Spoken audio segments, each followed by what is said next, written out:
सत श्री अकाल दोस्तों, welcome to doorstep education point. अज दी अपनी सैकंड क्लास है जिथे आपां अंग्रेजी दे कॉम्प्रीहेंशन नू डिस्कस करन जा रहे हां। ये क्लास तुहाडे पीएस टैट दे पेपर 1 एंड 2 एंड ईटीटी का जिहड़ा पेपर होना है 5994 पोस्टां दी मैं गल कर रहा। उन्हां एग्जाम्स लई ये वीडियो काफ़ी यूजफुल है।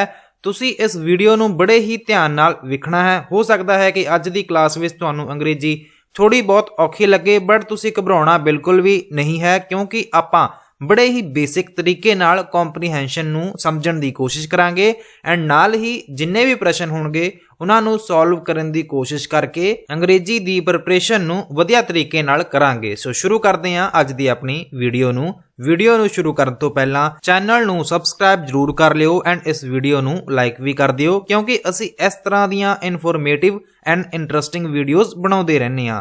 सो शुरू करदे हां अज दी अपनी क्लास नू। सब तो पहला आपां कॉम्प्रीहेंशन नू वेख लैने आ। हालांकि आपां इनू रीड नहीं करांगे, बट फिर भी जे तुसी चाहुंदे हो रीड करना ते तुसी इस पैराग्राफ नू रीड कर सकते हो क्योंकि तुसी अपनी रीडिंग एबिलिटी नू इंप्रूव करना है एंड पेपरां विच तुसी कॉम्प्रीहेंशन नू किवें सॉल्व कर सकते हो इहदे बारे भी आपां गल कर लैने आ। सब तो पहला तुसी इन्हां प्रश्नां नू वेखना है ਜਿਹੜੇ कि अपने नैक्सट स्लाइड ते काफ़ी सारे प्रश्न हैगे आ जी। उन्हां प्रश्नां नू वेखण तो बाद तुसी पैराग्राफ ते फिर आउणा है, फिर तुसी प्रश्नां नू बड़े चंगे तरीके नाल सॉल्व कर सकते हो एंड आपदा जिहड़ा टाइम हैगा आ जी वो भी बचा सकते हो क्योंकि पीएस टैट दा पेपर होवे ईटीटी दा पेपर होवे क्वेश्चन तां लगभग सारे हो ही जांदे ने, बट गल आउंदी है जी टाइम मैनेजमेंट दी। कई बार अपने कोल समा ही नहीं बचदा ते आपां किवें कर सकदे हां। सो टाइम मैनेजमेंट तुसी उदों ही कर सकदे हो जेकर तुसी प्रॉपर प्रैक्टिस कीती होगी, जिहदे करके आपां पैराग्राफ सॉल्व करांगे। सब तो पहला तुसी इस स्लाइड दा स्क्रीनशॉट भी लै सकदे हो। पहला आपां इस प्रश्न नू रीड करांगे। प्रश्न नू रीड करन तो पहला तुसी ये पहली स्लाइड हैगी आ जी ते ये दूसरी स्लाइड हैगी आ। 2-3 सेकंडां लई मैं इहदे ते भी रोक लैना, जे तुसी चाहो तां ਇਹਦਾ ਸਕਰੀਨਸ਼ਾਟ ਲੈ ਸਕਦੇ ਹੋ। ਸਭ ਤੋਂ ਪਹਿਲਾਂ ਆਪਾਂ ਕੀ ਕਰਦੇ ਹਾਂ ਜੀ, ਜਿਹੜੇ ਪ੍ਰਸ਼ਨ ਹੈਗੇ ਆ ਉਹਨਾਂ ਤੇ ਵੀ ਨਿਗਾਹ ਮਾਰ ਲੈਣੇ ਆ। ਜਿਹੜੇ ਤੁਹਾਨੂੰ ਕੁਝ ਪ੍ਰਸ਼ਨ ਵੇਖਣ ਨੂੰ ਮਿਲਦੇ ਆ, ਕੁਝ ਕੰਪਰੀਹੈਂਸ਼ਨ ਤੋਂ ਸੰਬੰਧਿਤ ਪ੍ਰਸ਼ਨ ਨੇ, ਕੁਝ ਵੋਕੈਬਲਰੀ ਤੋਂ ਸੰਬੰਧਿਤ ਪ੍ਰਸ਼ਨ ਨੇ ਜਿਹੜੇ ਕਿ ਤੁਹਾਡੇ ਇਸ ਕੰਪਰੀਹੈਂਸ਼ਨ ਦੇ ਵਿੱਚੋਂ ਹੀ ਲਏ ਗਏ ਨੇ। ਕਰਨਾ ਕੀ ਆਪਾਂ ਹੁਣ ਜਿੰਨੇ ਵੀ ਪ੍ਰਸ਼ਨ ਦਿੱਤੇ ਗਏ ਆ ਇਹਨਾਂ ਦੇ ਜਿਹੜੇ ਕੁਝ ਇੰਪੋਰਟੈਂਟ ਵਰਡਸ ਨੇ ਇਹਨਾਂ ਨੂੰ ਆਪਾਂ ਧਿਆਨ ਵਿੱਚ ਰੱਖ ਲੈਣੇ ਆ। ਕੁਐਸਚਨ ਨੂੰ ਆਪਾਂ ਪਹਿਲਾਂ ਰੀਡ ਕਰਦੇ ਹਾਂ। ਪਹਿਲਾਂ ਕੀ ਲਿਖਿਆ ਹੋਇਆ ਪਹਿਲੇ ਪ੍ਰਸ਼ਨ ਦੇ ਵਿੱਚ, according to the national commission for protection of child rights. ਕਿਹਦੀ ਗੱਲ ਕੀਤੀ ਜਾ ਰਹੀ ਹੈ? National commission for protection of child rights ਕਿ ਬੱਚਿਆਂ ਦੇ ਅਧਿਕਾਰਾਂ ਦੀ ਗੱਲ ਕਰਨ ਵਾਲਾ ਜਿਹੜਾ ਰਾਸ਼ਟਰੀ ਕਮਿਸ਼ਨ ਬਣਿਆ ਹੋਇਆ ਉਹਦੇ ਵਿੱਚ ਕੀ ਗੱਲ ਕੀਤੀ ਗਈ ਹੈ? 65% ਆਫ ਅਡੋਲੈਸੈਂਸ ਕਿ 65% ਦੇ ਜਿਹੜੇ ਕਿਸ਼ੋਰ ਨੇ। ਅਡੋਲੈਸੈਂਟ ਕੌਣ ਹੁੰਦੇ ਨੇ ਜੀ? ਅਡੋਲੈਸੈਂਸ ਦੀ ਆਪਾਂ ਜਦੋਂ ਗੱਲ ਕਰਦੇ ਹਾਂ ਇਹ ਹੁੰਦੇ ਨੇ ਜੀ ਕਿਸ਼ੋਰ। ਇਹਦੇ ਵਿੱਚ ਗੱਲ ਕੀਤੀ ਜਾ ਰਹੀ ਹੈ 65% of 65% of adolescence girls drop out of the school and college because. ਹੁਣ ਤੁਸੀਂ ਇਸ ਗੱਲ ਨੂੰ ਧਿਆਨ ਨਾਲ ਆਪਦੇ ਮਨ ਵਿੱਚ ਯਾਦ ਕਰ ਲਿਓ ਕਿ ਪਹਿਲੇ ਪ੍ਰਸ਼ਨ ਦੇ ਵਿੱਚ ਕੁੜੀਆਂ ਦੀ ਗੱਲ ਕੀਤੀ ਗਈ ਸੀਗੀ, ਕਿਸ਼ੋਰ ਕੁੜੀਆਂ ਦੀ ਗੱਲ ਕੀਤੀ ਗਈ ਹੈ ਕਿ 65% ਜਿਹੜੀਆਂ ਕਿਸ਼ੋਰ ਕੁੜੀਆਂ ਹੁੰਦੀਆਂ ਨੇ ਉਹ ਸਕੂਲ ਜਾਂ ਫਿਰ ਕਾਲਜ ਨੂੰ ਛੱਡ ਦਿੰਦੀਆਂ ਨੇ ਜਾਂ ਫਿਰ ਉਹਨਾਂ ਦੀ ਜਿਹੜੀ ਪੜ੍ਹਾਈ ਹੈਗੀ ਆ ਰਹਿ ਜਾਂਦੀ ਹੈ। ਇਹਦੇ ਕੀ ਕਾਰਨ ਹੋ ਸਕਦੇ ਆ? ਬਿਕੋਜ਼ ਕਿਉਂਕਿ there is a general bias against girl education. ਕਿਉਂਕਿ ਇੱਕ ਜਨਰਲ ਬਾਇਸ ਦਾ ਮਤਲਬ ਹੁੰਦਾ ਜੀ ਪੱਖਪਾਤ, ਕਿ ਕੁੜੀਆਂ ਦੀ ਪੜ੍ਹਾਈ ਨੂੰ ਲੈ ਕੇ ਪੱਖਪਾਤ ਕੀਤਾ ਜਾਂਦਾ ਹੈ। ਲੋਕਾਂ ਦੇ ਵਿੱਚ ਬਾਇਸ ਹੈਗੀ ਹੈ ਕਿ ਲੋਕ ਇਸ ਦੇ ਵਿਰੋਧੀ ਸੋਚਦੇ ਆ ਕਿ ਆਪਾਂ ਬੱਚਿਆਂ ਨੂੰ ਨਹੀਂ ਪੜ੍ਹਨ ਦੇਣਾ, ਖਾਸ ਕਰ ਕੁੜੀਆਂ ਨੂੰ। ਦੂਸਰੇ ਪ੍ਰਸ਼ਨ ਵਿੱਚ ਲਿਖਿਆ ਗਿਆ of lack of basic facilities in educational institution ਕਿ ਜਿਹੜੀਆਂ ਕੁਝ ਫੈਸਿਲਿਟੀਜ਼ ਦਿੱਤੀਆਂ ਜਾਂਦੀਆਂ ਨੇ ਐਜੂਕੇਸ਼ਨਲ ਇੰਸਟੀਟਿਊਸ਼ਨ ਦੇ ਵਿੱਚ, ਜਿਹੜੇ ਸੰਸਥਾਨ ਹੁੰਦੇ ਨੇ ਜਿੱਥੇ ਪੜ੍ਹਾਈ ਵਗੈਰਾ ਕਰਵਾਈ ਜਾਂਦੀ ਹੈ, ਸਿੱਖਿਆ ਸੰਸਥਾਨ ਹੈਗੇ ਆ, ਉੱਥੇ ਬੇਸਿਕ ਜਿਹੜੀਆਂ ਫੈਸਿਲਿਟੀਜ਼ ਨੇ ਉਹ ਨਹੀਂ ਦਿੱਤੀਆਂ ਜਾਂਦੀਆਂ। ਤਾਂ ਕਰਕੇ ਕਮੀ ਹੁੰਦੀ, ਲੈਕ ਹੁੰਦੀ, ਕਮੀ ਕਰਕੇ ਦੇ are not interested in studies. ਤੀਸਰੇ ਆਪਸ਼ਨ ਵਿੱਚ ਲਿਖਿਆ ਹੋਇਆ ਕਿ ਜਿਹੜੀਆਂ ਕੁੜੀਆਂ ਹੁੰਦੀਆਂ ਨੇ ਉਹ ਪੜ੍ਹਾਈ ਵਿੱਚ ਇੰਟਰਸਟ ਨਹੀਂ ਲੈਂਦੀਆਂ, ਰੁਚੀ ਉਹਨਾਂ ਦੀ ਨਹੀਂ ਹੁੰਦੀ ਤਾਂ ਕਰਕੇ, ਜਾਂ ਫਿਰ they are forced to do household chores.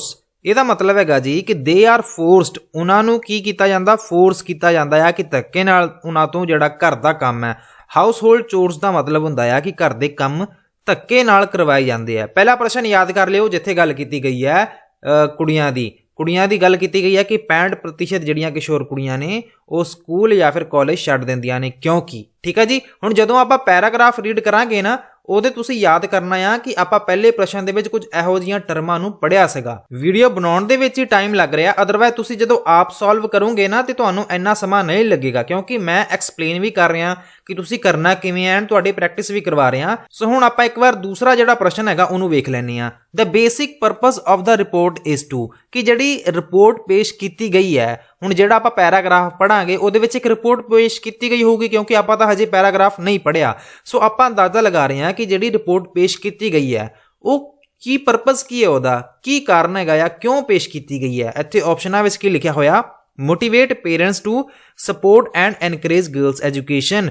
ਕਿ ਮੋਟੀਵੇਟ ਕੀ ਹੁੰਦਾ, ਕਿ ਆਪਾਂ ਕਰਨਾ ਆ ਪੇਰੈਂਟਸ ਨੂੰ ਮੋਟੀਵੇਟ, ਕਿ ਇਹ ਜਿਹੜੀ ਰਿਪੋਰਟ ਹੈਗੀ ਆ ਜਿਹਦੇ ਅਕੋਰਡਿੰਗ ਕੀ ਕਰਨਾ ਚਾਹੀਦਾ ਆ ਕਿ ਜਿਹੜੇ ਪੇਰੈਂਟਸ ਨੇ, ਮਾਂ-ਪਿਓ ਨੇ, ਇਹਨਾਂ ਨੂੰ ਮੋਟੀਵੇਟ ਹੋ ਜਾਣਗੇ, ਜਿਹਦੇ ਨਾਲ ਇਹ ਸਪੋਰਟ ਕਰਨਗੇ ਤੇ ਆਪਦੀਆਂ ਜਿਹੜੀਆਂ ਕੁੜੀਆਂ ਨੇ, ਕੁੜੀਆਂ ਦੀ ਸਿੱਖਿਆ ਲਈ ਇਹ ਉਹਨਾਂ ਨੂੰ ਕੀ ਕਰਨਗੇ ਜੀ, ਮੋਟੀਵੇਟ ਕਰਨਗੇ, ਐਨਕਰੇਜ ਕਰਨਗੇ ਕਿ ਤੁਹਾਨੂੰ ਪੜ੍ਹਨਾ ਚਾਹੀਦਾ ਹੈ।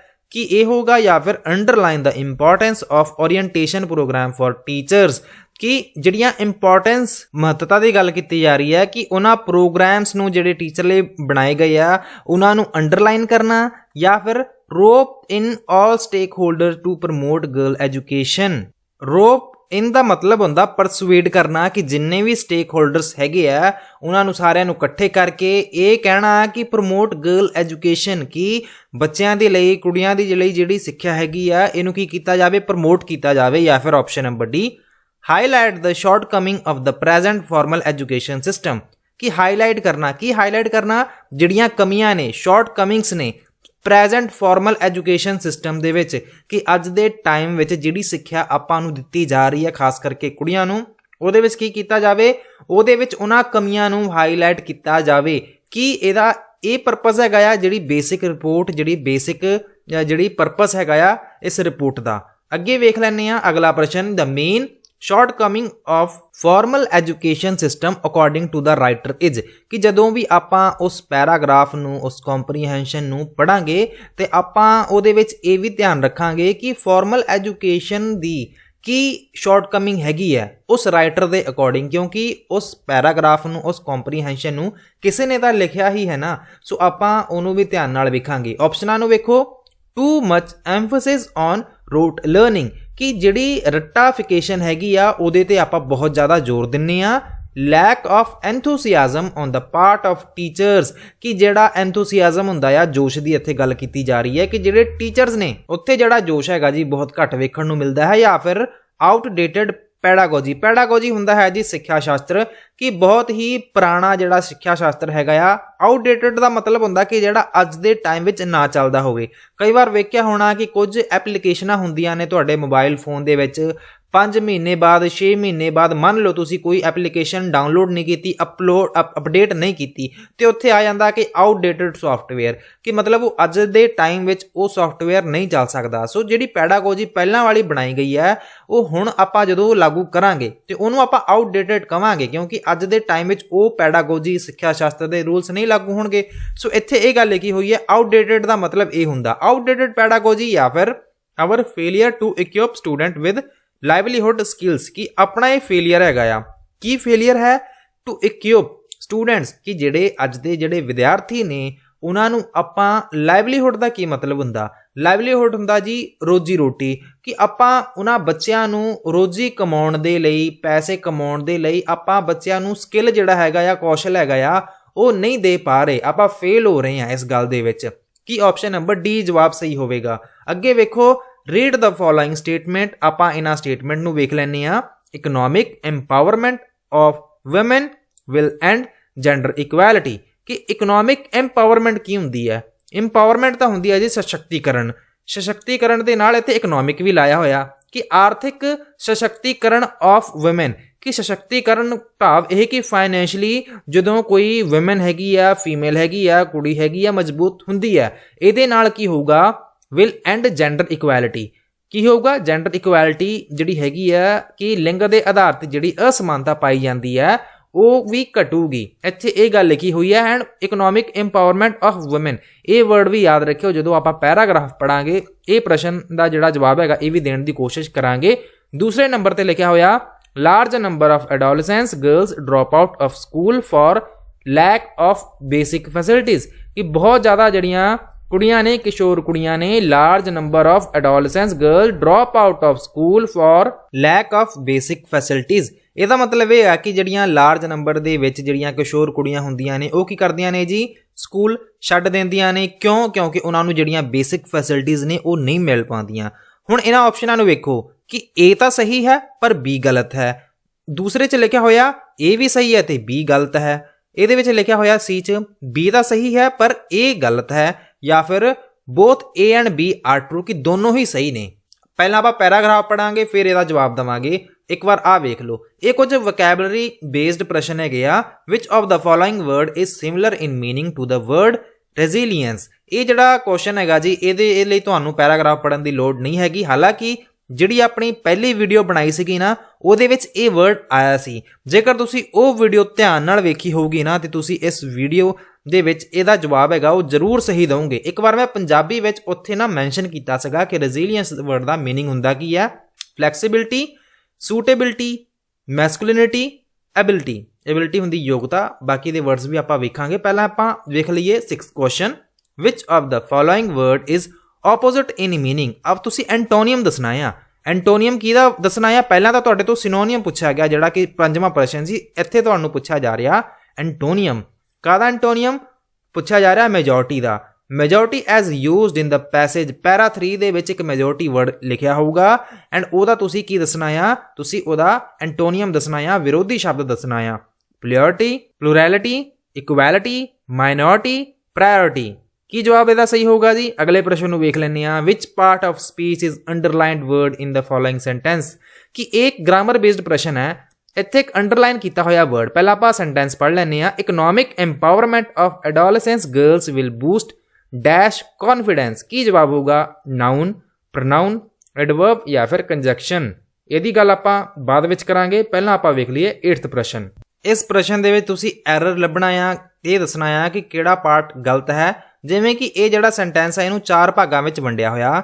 There is no pursuit more nobler than the pursuit of self improvement. ਮਤਲਬ ਇਹਦਾ ਇਹ ਹੁੰਦਾ ਕਿ ਆਤਮ ਸੁਧਾਰ ਹੈਗਾ ਨਾ, ਜਿਹੜਾ ਖੁਦ ਦਾ ਸੁਧਾਰ ਕਰਨਾ, ਇੰਪਰੂਵਮੈਂਟ ਦੀ ਗੱਲ ਕੀਤੀ ਹੈ ਇੱਥੇ ਕਿ ਇਹੀ ਸਭ ਤੋਂ ਵੱਡਾ ਸੁਧਾਰ ਹੈਗਾ ਆ।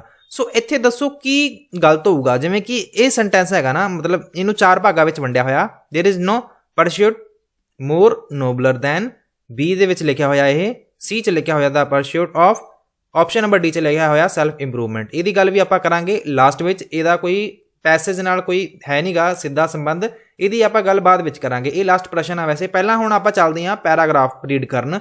ਬੜੇ ਧਿਆਨ ਨਾਲ ਆਪਾਂ ਬੜੇ ਹੀ ਵਧੀਆ ਤਰੀਕੇ ਨਾਲ ਪੈਰਾਗ੍ਰਾਫ ਰੀਡ ਕਰਨ ਦੀ ਐਂਡ ਇਹਨੂੰ ਸਮਝਣ ਦੀ ਕੋਸ਼ਿਸ਼ ਕਰਾਂਗੇ।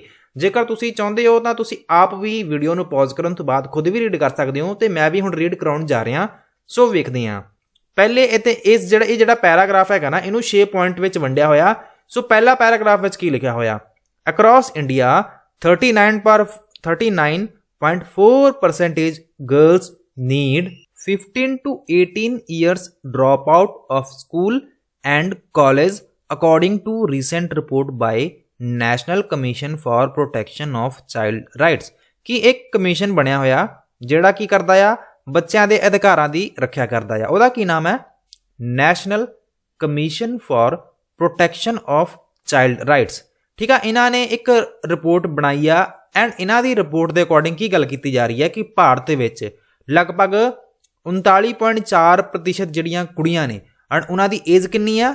ਜਿਹੜੀਆਂ ਲਗਭਗ 40 ਮੰਨ ਲਓ ਤੁਸੀਂ, 40% ਜਿਹੜੀਆਂ ਕੁੜੀਆਂ ਨੇ ਲਗਭਗ, ਉਹਨਾਂ ਵਿੱਚੋਂ 15 ਤੋਂ ਲੈ ਕੇ 18 ਸਾਲ ਤੱਕ ਦੀਆਂ ਜਿਹੜੀਆਂ ਹੈਗੀਆਂ ਨਾ ਕਿਸ਼ੋਰ ਕੁੜੀਆਂ ਦੀ ਗੱਲ ਕੀਤੀ ਜਾ ਰਹੀ ਹੈ ਕਿ ਉਹਨਾਂ ਦੀ ਜਿਹੜੀ ਗਿਣਤੀ ਹੈਗੀ ਹੈ ਕਿ ਸਕੂਲਾਂ ਨੂੰ ਛੱਡਣ ਦੀ, ਸਕੂਲ ਡ੍ਰੌਪ ਆਊਟਸ ਜਿਹੜੇ ਹੈਗੇ ਆ, ਸਕੂਲ ਤੇ ਕਾਲਜ ਦੇ ਦੋਨਾਂ ਦੀ ਹੀ ਗੱਲ ਕੀਤੀ ਗਈ ਹੈ। ਇਹ ਵੇਖਣ ਨੂੰ ਮਿਲੀ ਹੈ ਕਿ ਇਹਨਾਂ ਦੇ according national commission for protection of child rights.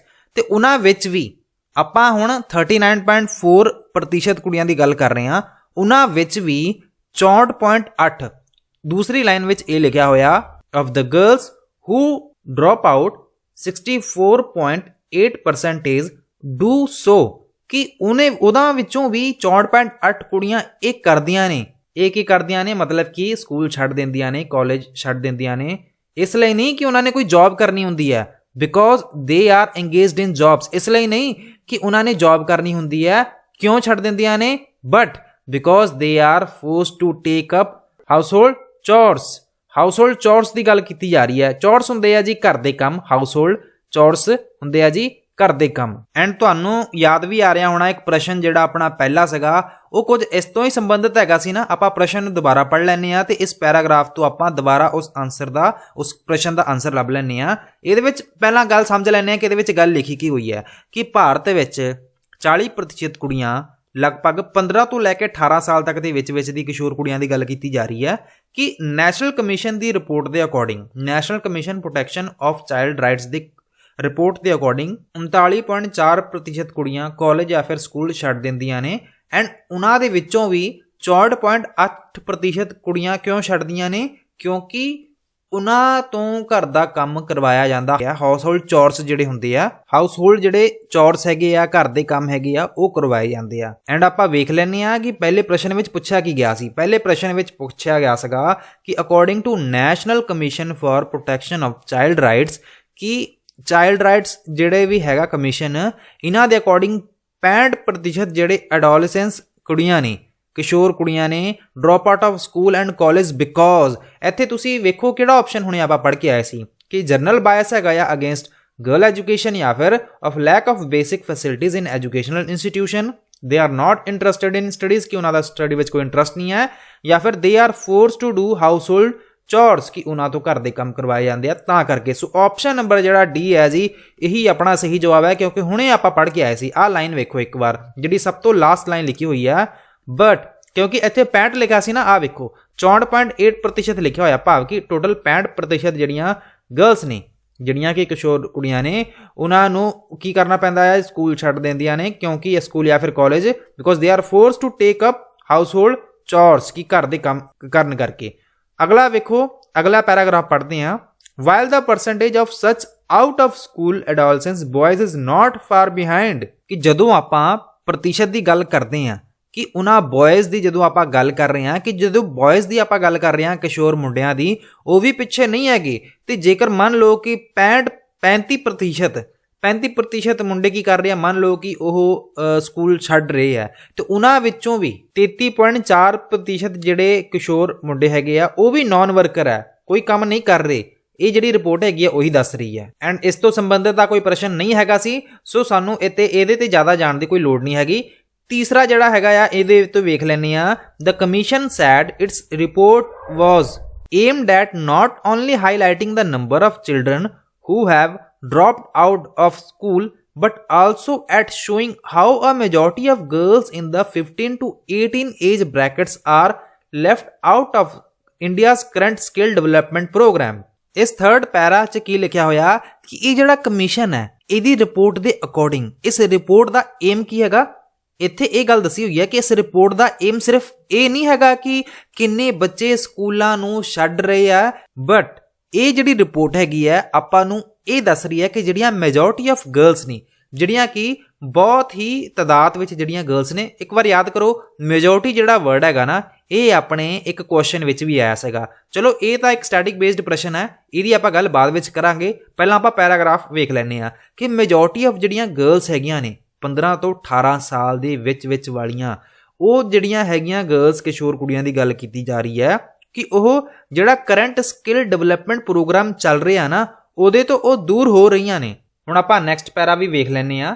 ਇਹਦੇ ਵਿੱਚ ਲਿਖਿਆ ਹੋਇਆ ਫੋਰਥ ਦੀ ਆਪਾਂ ਪਹਿਲਾਂ ਗੱਲ ਕਰਾਂਗੇ ਕਿ the report said that India's formal education, ਯਾਦ ਕਰੋ ਫਾਰਮਲ ਐਜੂਕੇਸ਼ਨ ਵੀ ਆਪਣੇ ਪ੍ਰਸ਼ਨ ਵਿੱਚ ਆਇਆ ਸੀਗਾ। ਸੋ ਜਦੋਂ ਆ ਗਿਆ ਫਾਰਮਲ ਐਜੂਕੇਸ਼ਨ, ਸੋ ਤੁਸੀਂ ਇਸ ਪੈਰਾਗ੍ਰਾਫ ਨੂੰ ਬੜੇ ਧਿਆਨ ਨਾਲ ਪੜ੍ਹਨਾ ਹੈ। ਵੇਖ ਲੈਂਦੇ ਆ ਕਿ the report said that India's formal education system does not provide the skill that children require to earn a livelihood ਕਿ ਭਾਰਤ ਵਿੱਚ ਜਿਹੜੀ ਫਾਰਮਲ ਸਿੱਖਿਆ ਦਿੱਤੀ ਜਾਂਦੀ ਹੈ, ਫਾਰਮਲ ਐਜੂਕੇਸ਼ਨ ਜਿਹੜਾ ਸਿਸਟਮ ਹੈਗਾ ਆ, ਇਹ does not ਕੀ ਕਰ ਰਿਹਾ? does not ਨਹੀਂ ਪ੍ਰੋਵਾਈਡ ਕਰ ਰਿਹਾ। ਕੀ ਪ੍ਰੋਵਾਈਡ ਨਹੀਂ ਕਰ ਰਿਹਾ? ਕੌਸ਼ਲ, ਸਕਿੱਲ। ਕਿਹੜਾ skill?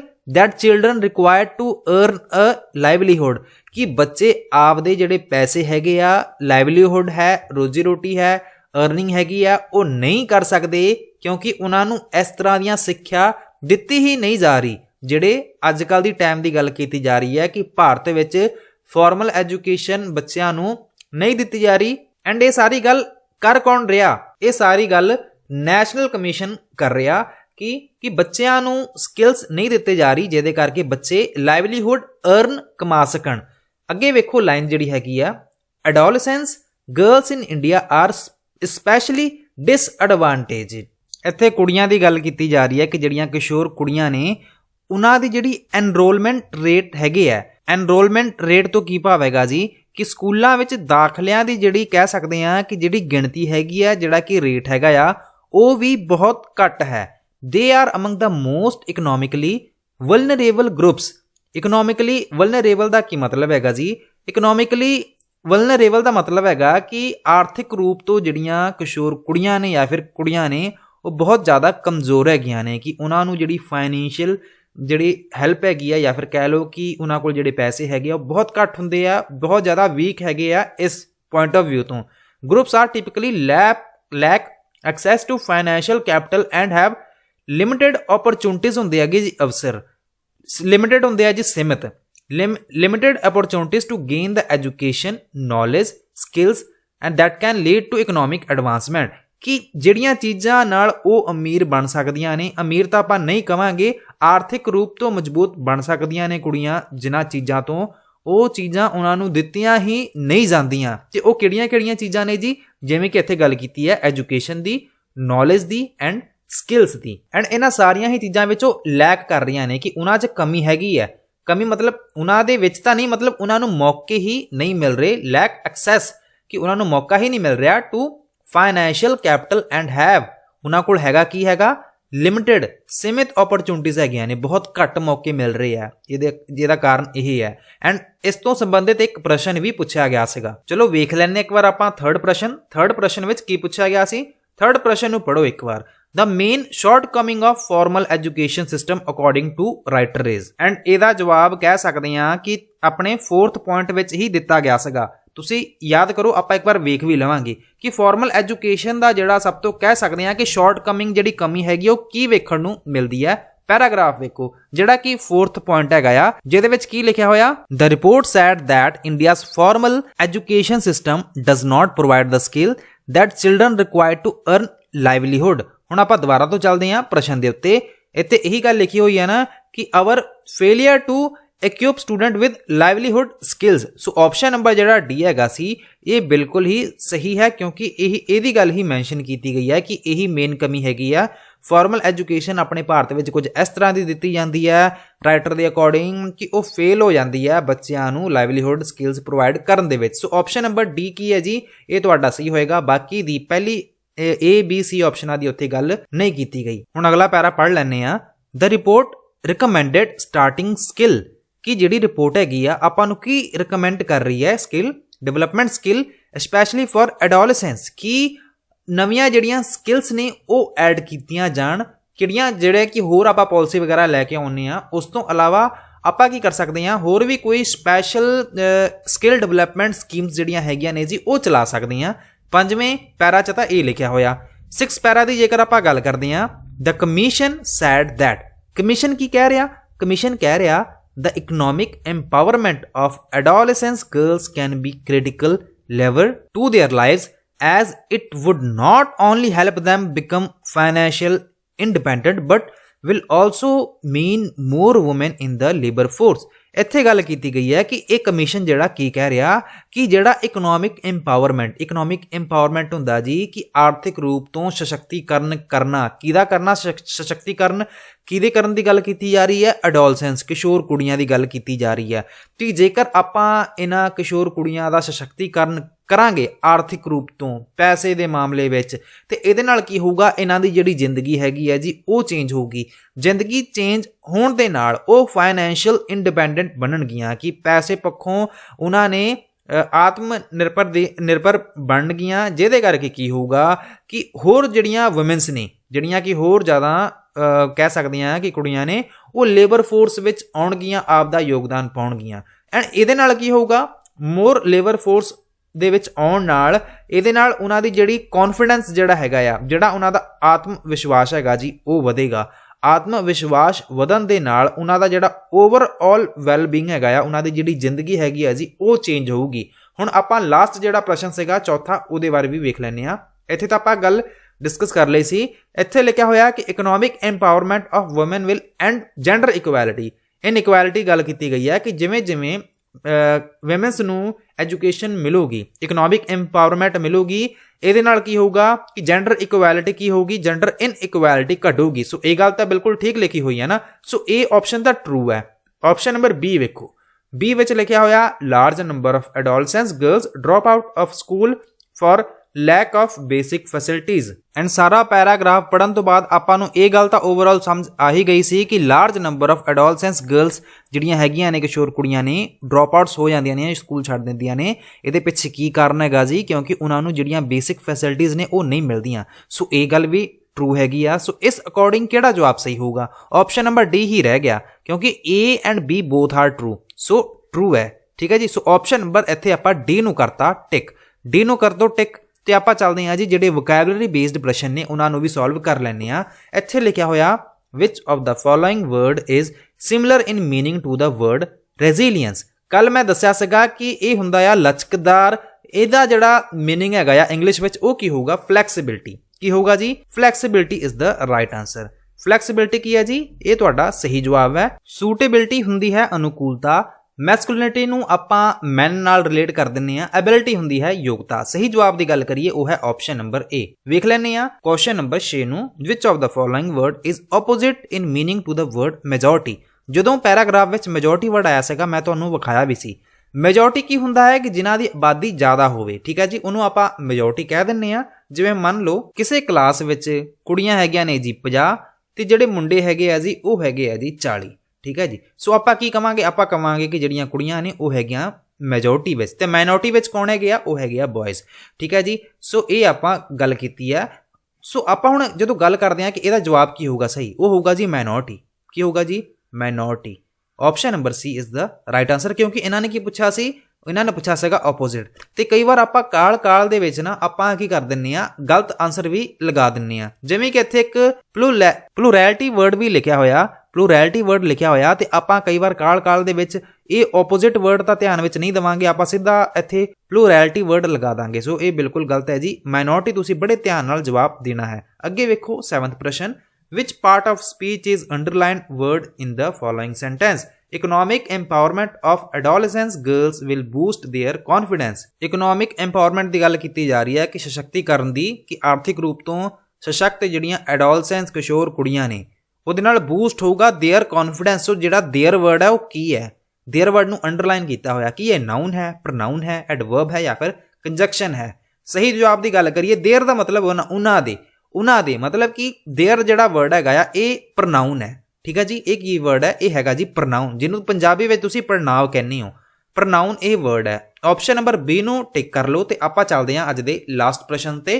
There is no pursue more nobler than the pursue of self improvement. ਕਿ ਆਪਣੇ ਆਪ ਦੇ ਵਿੱਚ ਜਿਹੜਾ ਤੁਸੀਂ ਇੰਪਰੂਵਮੈਂਟ ਵੇਖ ਰਹੇ ਹੋ, ਜਿਹੜਾ ਖੁਦ ਵਿੱਚ ਸੁਧਾਰ ਹੈਗਾ ਆ, ਉਹੀ ਸਭ ਤੋਂ ਵੱਡਾ ਸੁਧਾਰ ਹੈ। ਸੋ ਇੱਥੇ ਜਿਹੜੀ ਮਿਸਟੇਕ ਹੈਗੀ ਹੈ ਨਾ, ਇਹ ਗ੍ਰਾਮੈਟੀਕਲ ਮਿਸਟੇਕ ਹੈਗੀ ਆ। ਤੁਸੀਂ ਇੱਕ ਡਿਗਰੀ ਆਫ ਕੰਪੈਰੀਜ਼ਨ ਬਾਰੇ ਜ਼ਰੂਰ ਪੜ੍ਹਿਆ ਹੋਊਗਾ। ਜਿਵੇਂ ਤੁਸੀਂ ਵਰਡ ਪੜ੍ਹਿਆ ਹੋਣਾ ਟੌਲ, ਟੌਲਰ, ਟੌਲ ਤੋਂ ਬਾਅਦ ਟੌਲਰ, ਤੇ ਜਿਹੜੀ ਸੁਪਰਲੇਟਿਵ ਡਿਗਰੀ ਹੁੰਦੀ ਆ ਉਹਨੂੰ ਆਪਾਂ ਕਹਿੰਦੇ ਆ ਜੀ ਟੌਲੈਸਟ। ਇਹ ਜਿਹੜੇ 3 ਵਰਡ ਹੈਗੇ ਆ ਇਹ ਕੀ ਆ ਜੀ? ਇੱਕ ਕੰਪੈਰੀਜ਼ਨ ਡਿਗਰੀ ਹੈਗੀ ਆ। ਸੋ ਇੱਥੇ ਹੀ ਜੇਕਰ ਤੁਸੀਂ ਆਪਸ਼ਨ ਨੰਬਰ ਬੀ ਵਿੱਚ ਵੇਖਦੇ ਹੋ, ਇੱਥੇ ਲਿਖਿਆ ਹੋਇਆ ਮੋਰ ਨੋਬਲਰ। ਜਦੋਂ ਵੀ ਆਪਾਂ ਕੰਪੈਰੀਜ਼ਨ ਕਰਦੇ ਆ ਨਾ ਉਹਦੇ ਨਾਲ ਆਪਾਂ ER ਲਗਾ ਦਿੰਨੇ ਆ। ਤੇ ਕੁਝ ਵਰਡ ਇਹੋ ਜਿਹੇ ਹੁੰਦੇ ਆ ਜਿਨ੍ਹਾਂ ਨਾਲ ਆਪਾਂ ER ਨਹੀਂ ਲਗਾਉਂਦੇ, ਉਹਨਾਂ ਨਾਲ ਆਪਾਂ ਮੋਰ ਲਗਾ ਦਿੰਨੇ ਆ। ਬਟ ਇਹਨਾਂ ਨੇ ਇੱਥੇ ਮੋਰ ਨੋਬਲਰ ਲਾਇਆ ਹੋਇਆ। ਜੇਕਰ ਤੁਸੀਂ ਮੋਰ ਲਗਾਤਾ ਤੇ ਇੱਥੇ ਤੁਸੀਂ R ਕੱਟ ਦਿਓ, ਜੇਕਰ ਤੁਸੀਂ R ਨਹੀਂ ਕੱਟਣੀ ਤੇ ਤੁਸੀਂ ਫਿਰ ਮੋਰ ਕੱਟ ਦਿਓ। ਫਿਰ ਇੱਥੇ ਇਹ ਜਵਾਬ ਸਹੀ ਹੋਣਾ ਸੀ। ਮਤਲਬ ਕਿ ਇਹ ਜਿਹੜਾ B ਤੁਹਾਨੂੰ ਵੇਖਣ ਨੂੰ ਮਿਲ ਰਿਹਾ, ਕਹਿ ਸਕਦੇ ਹਾਂ ਕਿ ਇਹ ਪਾਰਟ ਇਹ ਜਿਹੜਾ ਗਲਤ ਹੈਗਾ ਆ। ਸੋ ਇੱਥੇ ਜਿਹੜਾ ਸਹੀ ਜਵਾਬ ਹੋਊਗਾ ਉਹ ਕੀ ਹੋਊਗਾ ਜੀ? ਆਪਸ਼ਨ ਨੰਬਰ ਜਿਹੜਾ D ਹੈ, ਆਪਸ਼ਨ ਨੰਬਰ 4 ਦੇ ਵਿੱਚ ਜਿਹੜਾ B ਹੈਗਾ ਆ ਇਹ ਤੁਹਾਡਾ ਸਹੀ ਜਵਾਬ ਹੋਊਗਾ। ਸੋ ਇਹਨੂੰ ਤੁਸੀਂ ਕਰ ਲਓ ਟਿਕ। ਇਹ ਅੱਜ ਦੇ ਆਪਣੇ ਕੁਝ ਪ੍ਰਸ਼ਨ ਸੀਗੇ। ਉਮੀਦ ਮੈਂ ਇਹੀ ਕਰੂੰਗਾ ਸੈਸ਼ਨ ਤੁਹਾਡੇ ਲਈ ਜ਼ਰੂਰ ਯੂਸਫੁਲ ਰਿਹਾ ਹੋਊਗਾ। ਜੇਕਰ ਯੂਸਫੁਲ ਹੈਗਾ ਸੀ ਤੇ ਕਮੈਂਟ ਕਰਕੇ ਜ਼ਰੂਰ ਦੱਸਿਓ। ਐਂਡ ਕਲਾਸਿਸ ਤੁਹਾਨੂੰ ਕਿਹੋ ਜਿਹੀਆਂ ਲੱਗ ਰਹੀਆਂ ਨੇ ਇਹਦੇ ਬਾਰੇ ਵੀ ਦੱਸਿਓ। ਚੈਨਲ ਤੇ ਨਵੇਂ ਹੋ, ਚੈਨਲ ਨੂੰ ਹਜੇ ਵੀ ਸਬਸਕ੍ਰਾਈਬ ਨਹੀਂ ਕੀਤਾ ਹੈ ਤਾਂ ਸਬਸਕ੍ਰਾਈਬ ਬਟਨ ਨੂੰ ਜ਼ਰੂਰ ਪ੍ਰੈਸ ਕਰ ਲਿਓ। ਇਸ ਦੇ ਨਾਲ ਹੀ ਦਿਓ ਇਜਾਜ਼ਤ। Thank you so much for watching. God bless you all.